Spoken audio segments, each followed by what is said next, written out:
Цените на вештачките ѓубрива се во пораст, признава министерот за земјоделие Цветан Трипуновски, кој денес од Штип најави дека утре на состанок со Министерството за економија и труд заеднички ќе прават скрининг на увозниците на вештачки ѓубрива.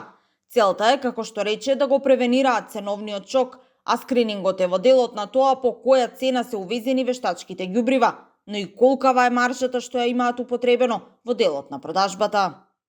Веќе во текот на утрешниот ден е закажан состанок со увозниците на вештачки ѓубрива во нашата држава, во Министерството за земјоделство, на кој што ќе присуствуваат и представници од Министерството за економија, да се огледаме сондажата од теренот кој што е пристигнато од пазарниот инспекторат и према тие параметри кои што ќе бидат внатре на еден заеднички состанок ќе донесеме можеби некои конкретни мерки како ќе се делува во делот на евентуално превенирање на ценовен шок во делот на употребата на вештачките ѓубриви.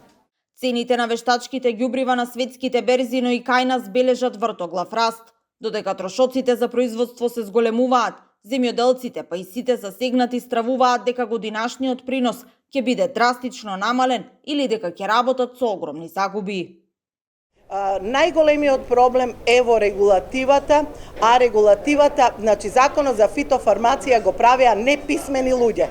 И основната работа која треба да се промени, тоа е да се промени законот за фитофармација, да се прилагоди на нашите потреби, на нашите земјоделци и на нашиот начин на производство земјоделско. Морам да ви кажам дека денес нашите најдобри површини земјоделски се користат за фотоволтаици, а не за продажба, за производство на храна, што е апсолутна глупост.